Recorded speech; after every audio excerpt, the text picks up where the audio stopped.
All right. Great. We have started recording. Hi, my name's Shelby VanNordstrand. I'm Vice President of Conferences with the National Opera Association, and it's my delight to officially welcome you to our conference Sizzler tonight. Um, we're going to tell you about the conference and about some networking opportunities and about Savannah. And my colleagues will introduce themselves later, but we did want to give a special shout out to Alexis Davis Hazel, President of NATS, who joined us tonight. So thanks for being here.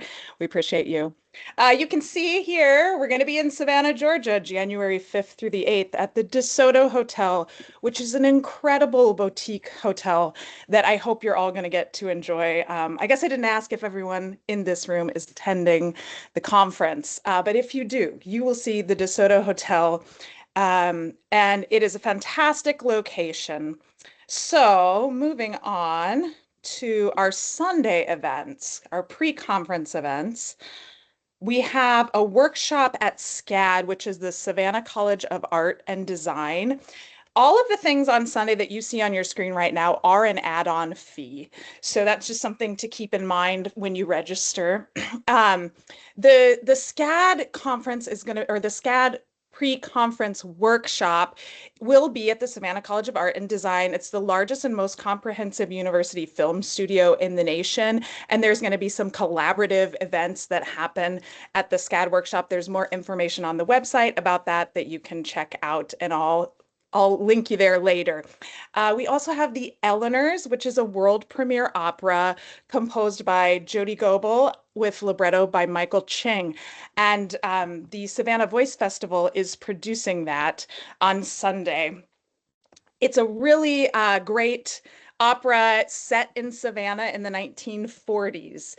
Three women that call themselves the Eleanors, who are kind of holding down the fort during the World War II time. And then we have our pre-conference mixer at Plant Riverside District, which is going to be so incredible. I got to go to Savannah in May and we visited this location, and it is gorgeous.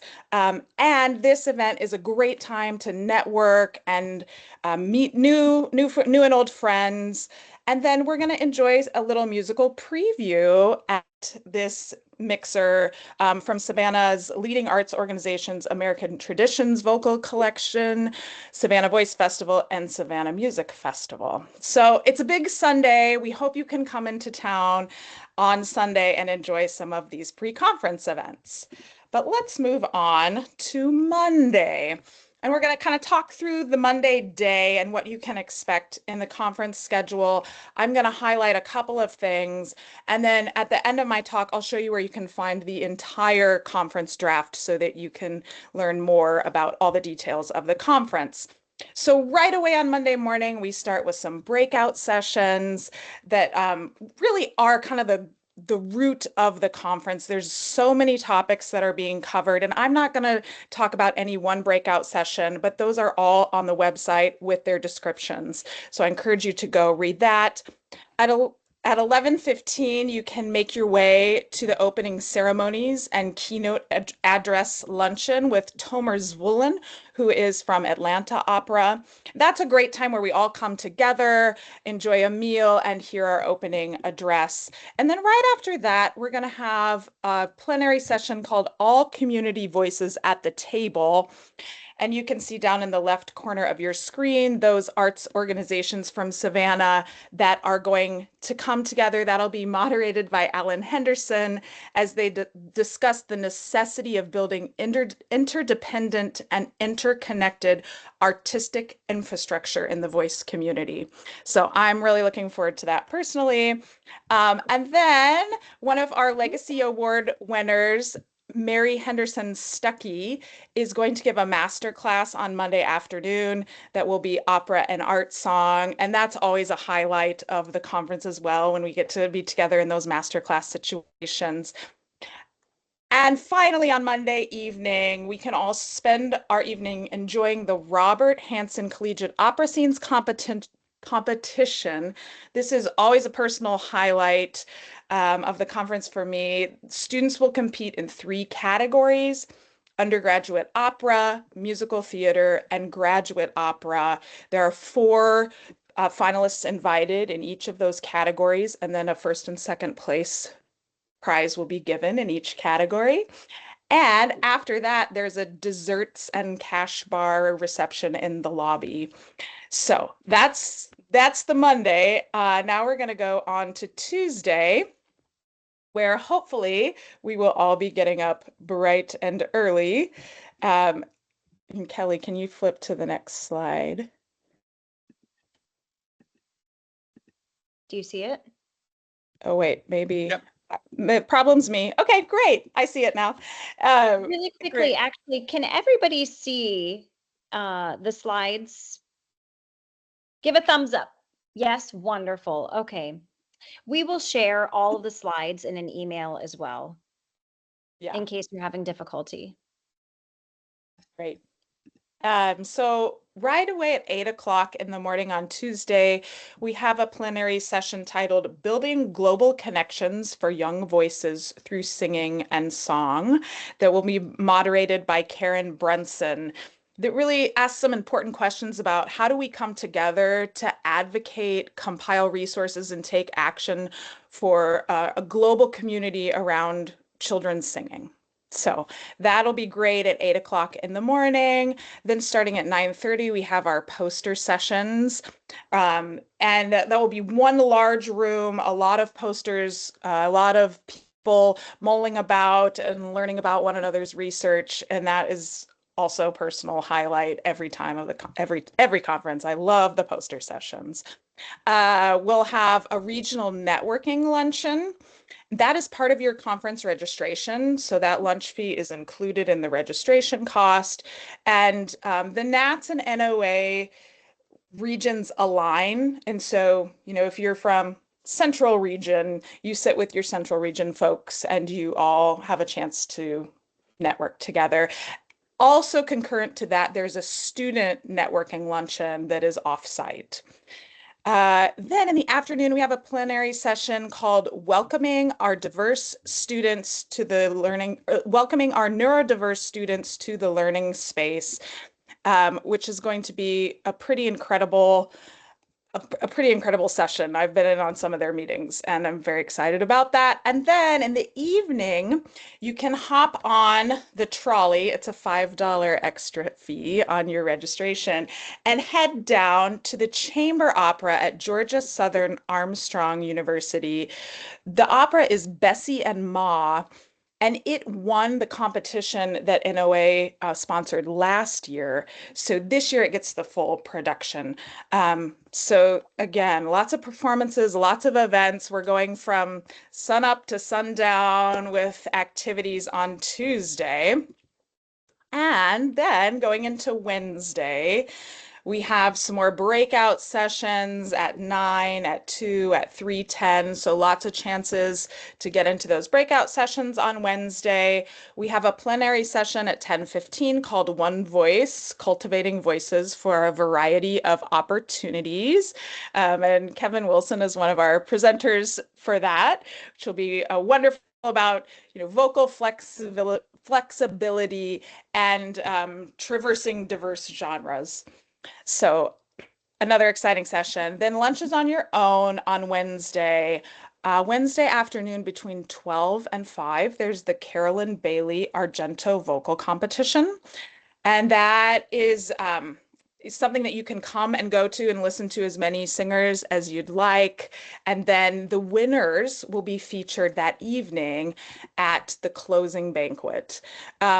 Full disclosure, when I first attended an NOA conference, I didn't stay for the closing banquet. I, had to get on to the next thing or couldn't afford another hotel night or something. But the closing banquet is really where we come together and celebrate everything that's happened at the conference. We have a spotlight on our Legacy Award honorees and our lifetime honoree. So that's really important. Like I said, we have some of our singers that sing, and it's just a fantastic time once more to come together and to really feel the support of what is important about our two communities coming together. So that's a quick run through of a brief outline of the conference, but I'm sure you want to know more. So on the next slide, um, if you go to NOA.org and you click on conferences in the menu, you'll go to this page and you'll see a register now link. So if you're someone that hasn't registered yet, or you're watching the video after the fact, you just can go here and register.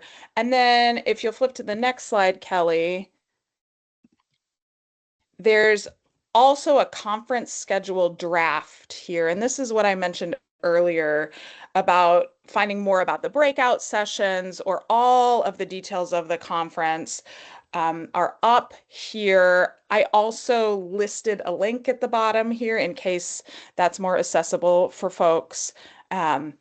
But that is how you can find all the information about the conference. So I think, oh, I'm almost done. One more important piece of information is that if you want to be at the conference hotel, you need to book by December 15th, because that's when our group rate expires. And sometimes it fills up before December 15th. So if you haven't made those reservations, please do that right away. Great. So now I'm going to turn it over to my colleague, Kevin Wilson. Hi, everyone. I'm so happy to be here. I am Kevin Wilson, and I am the Vice President for workshops with the National Association of Teachers of Singing. And so I have been very excited to be a part of planning this workshop, and I have been asked to talk about some of our networking and our social events, which I think are some of the most important things that we do at conferences like this. I think a lot of us probably with our social anxiety want to hide in our hotel room, but I encourage you to not hide in the hotel room, to actually attend the events.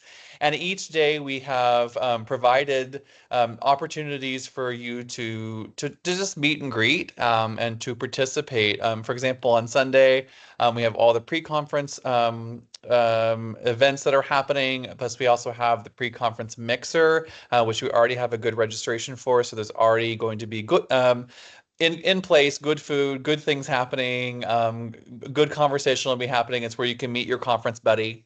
And I encourage you to attend and just kind of come out of your shell and meet as many people as possible. The great thing about having these two wonderful organizations coming together is that a lot of times I think in our institutions we are very isolated away, and or even in our own kind of groups or our own professional organizations, we can feel very isolated. And this is a wonderful way, as our culture and as our as academia and non-academia are changing at a rapid rate, for us all to come together to share wonderful ideas and to make really, really good connections, because we know that's how this business works, or through connections and people knowing your name and your face. We have wonderful speed mentoring sessions on Monday. We have a really large variety of affinity groups that will be meeting, and you'll see very specific titles to those, and those are just to kind of give general ideas. But don't feel isolated to just, oh, I'm seeing this one's for opera conductors or opera coaches. Well, voice teachers are welcome to come to that too, because we're all doing and kind of cultivating and crafting the same type of thing with our students and the people that we work with, right? We have coffee breaks built in, which is just a kind of a ways to just kind of unwind and stretch your legs and recaffeinate for the next event. So we have scheduled two of those, one on Tuesday and one on Wednesday. That will allow for us to. I just saw the question pop in. The affinity groups meet on Monday at what time, Shelby? In the afternoon, correct? Yes, at 3 o'clock. Yes, yes. And we also have a regional networking luncheon, as Shelby mentioned, where you can sit with people in your region. I mean, this is a really interesting opportunity because sometimes we don't even know the people in our region who are doing the work, or we just haven't had an opportunity to come out of our schools or come out of our work to spend time with those people. So again, that's a wonderful way to connect and create opportunities within your region. And we all know it takes a village. And Wednesday, we're back to coffee break. We have a student meetup, so the students are definitely getting opportunities to kind of mingle and or kind of creating a space for them to participate because we know that they are our future leaders, which leads me to our next thing, which is the Future Leaders Meetup, which are people who are interested in either serving in some ways for NATS or NOA. That they can kind of see what it's like to be a part or ask questions, or this is how we meet. I met Alexis in judging a competition. She was the incoming president. I said, hey, I want to do some more things for NATS. And here I am doing more things for NATS, and we're doing it together, and it's wonderful. We also have the banquet gathering, which will happen, and then obviously the banquet. So a lot of opportunities to network, a lot of opportunities to kind of unwind and to share ideas, and to meet new people. So I'm hoping that you all will attend and you'll take advantage of these. And I always say, come out of your hotel room, because that was me for many years, going to NATS, going to these types of meetings. I would just hide in my hotel room until I had to go to the thing. But I have started participating a whole lot more, and I found a lot more friends, and it's very exciting. So now you walk into a room and everybody knows your name, and that's wonderful. So I encourage you all to who are attending to make sure that you take advantage of these opportunities to share thoughts, ideas, or just a cup of coffee with a friend or a new friend. All right. And so now I'd like to introduce Kelly Balmaceda, and Kelly is I don't know Kelly's title for NATS. Kelly, can you introduce yourself? That sounds great. I know my title, so we're all set. I'm Kelly Balmaceda. I'm the Director of Events and Programs with NATS and a longtime NATS member. I've been an NOA member for a few years now. And I am really excited to share with all of you some of my favorite things in Savannah. My husband is an active duty military service member, and so I'm a military spouse, and we've moved all over the country, and we had the great privilege of being stationed in Savannah for 3 years. And probably one of my favorite duty stations. We fell in love with the beautiful scenery, the restaurants, the Southern charm. And so I'm really excited to share with you a few of my favorite things. It's easy at a conference. We kind of get, locked into that hotel and all of those meeting rooms. And I'm going to encourage you to step outside of the hotel and explore. There is some built-in time in our schedule. Savannah is one of the oldest, most historic, well-preserved historic districts in all of America. It was established in 1733, and it has pretty much remained intact and untouched because when the Union Army came through, they thought it was too beautiful to destroy and burn. So much of what you see is from the early 1800s, mid to late 1700s. And one of those things that I'm going to encourage you to do is take a stroll through the squares. Savannah is America's first planned city, and James Oglethorpe established this city and set up a grid-like pattern with all of these little squares. Imagine like little European piazzas, and each of them have different features: gardens, sculptures, memorials, fountains. They're all unique, wonderful places to have a cup of coffee, to have a glass of wine, because in Savannah, you can get a cocktail and take it on the streets. So definitely take advantage of all of the history and the beautiful scenery that Savannah has to offer. There are some really great historical sites. Like I said, it's pretty old. So there's a hop on, hop off trolley. There's a couple different options, but it's a great way. They've got a tour guide on the trolley. They're going to take you around. You can get off at the different sites. It takes you all around the historic district. There are different walking tours or ghost tours that you can go on. Savannah is super haunted. And so it's fun. You could do a late night ghost tour and see some of those places. You can eat dinner in some of these haunted restaurants. I would say you could stay at a hotel, but we would love for you to stay with us at the Desoto. And I don't think the Desoto is haunted. So, but check out one of those ghost tours. And then there are a number of historic homes that you can explore and mansions that have been turned into museums. And luckily, our event is taking place right after Christmas. So not only will you see these beautiful homes, but likely you'll see them decorated for Christmas, which is really special. My favorite is the Mercer Williams house. If you have read Midnight in the Garden of Good and Evil, that is one of the really famous homes. A lot of the story takes place in that mansion. But there are some other really incredible historic homes that you can tour as well. Juliet Gordon Lowe is the founder of the Girl Scouts. Her father, Andrew Lowe, his house is available to tour, as well as her birthplace home. And then the Owens Thomas House in Slave Quarters is it is remarkably preserved and intact. So I encourage you to check that out.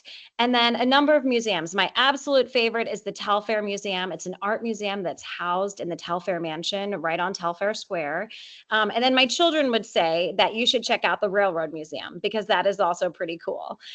So, I don't know if you're traveling by yourself, there are wonderful options. If you're traveling with your family, there are also a lot of really great options for your kids and your husband and whomever, your partner, to explore while you're in a meeting. They can go check out the Railroad Museum or splash in a fountain or something. So many options to keep you busy.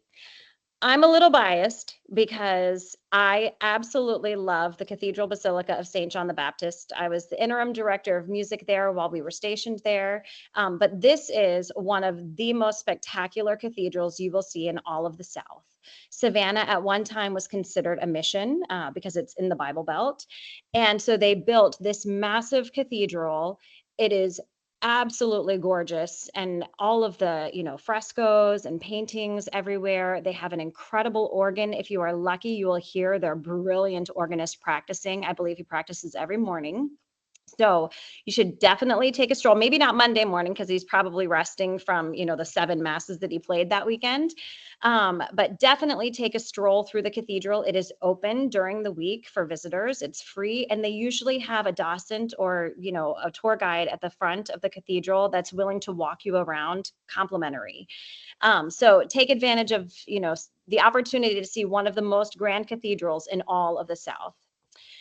And then the good part, eating and drinking. Savannah is a foodie heaven, from little hole-in-the-wall dives to James Beard Award-winning restaurants. Everything is there.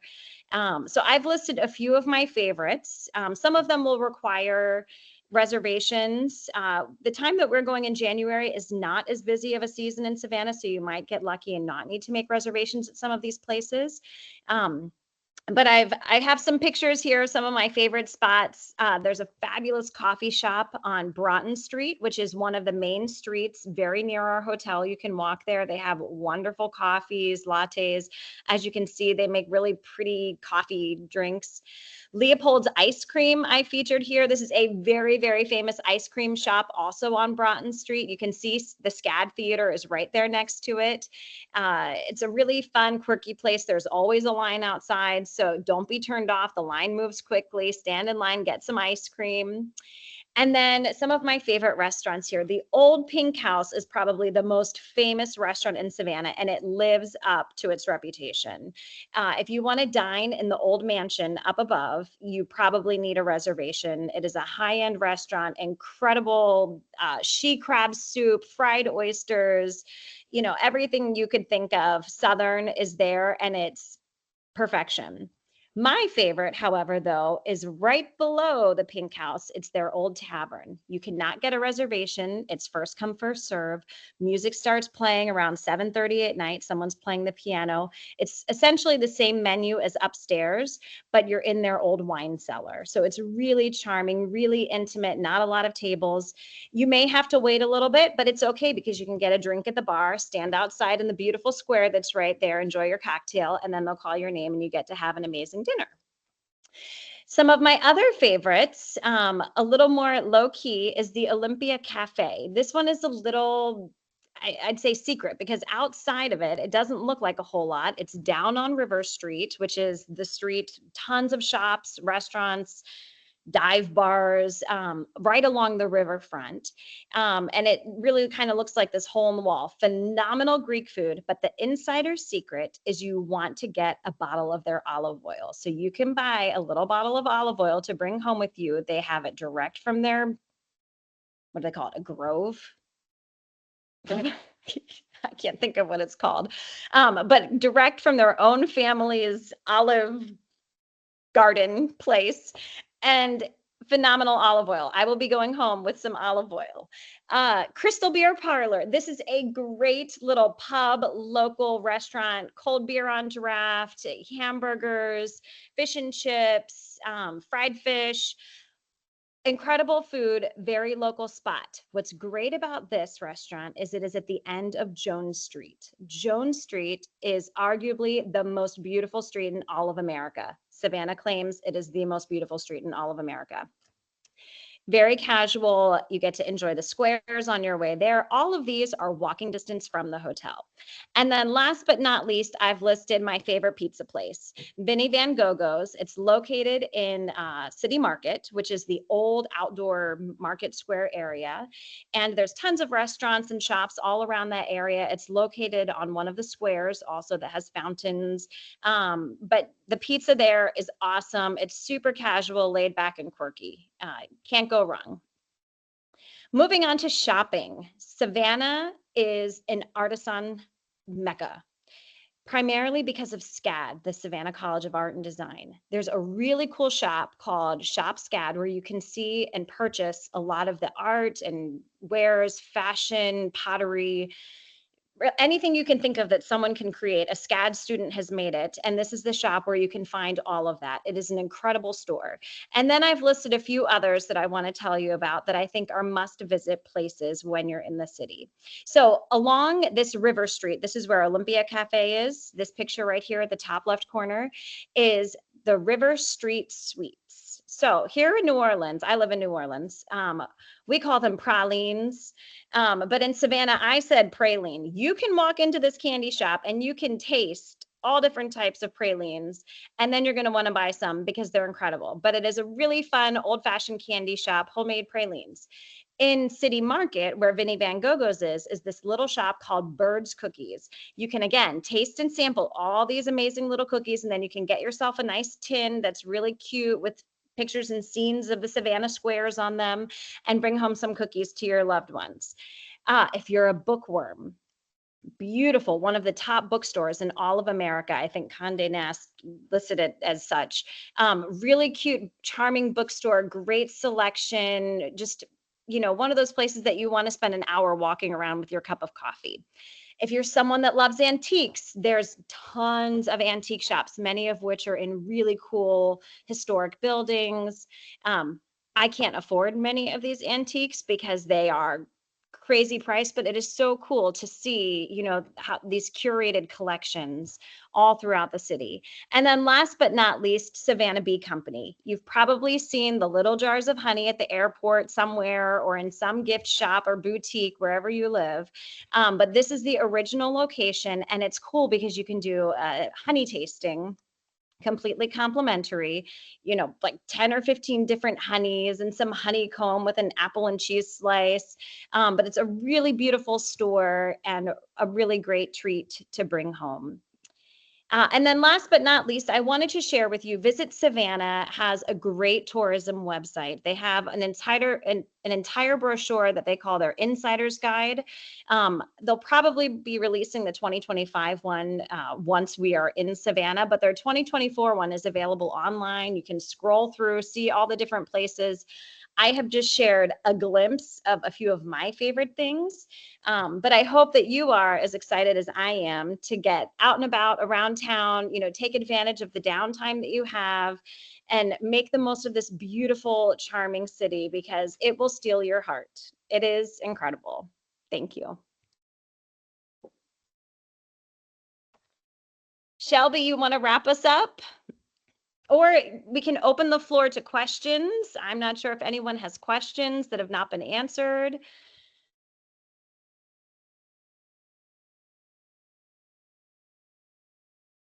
I don't see any questions. Excellent. Great. Thank you all for joining us. We hope that this was helpful. And if you have any more questions, feel free to reach out to us and we'd be happy to find the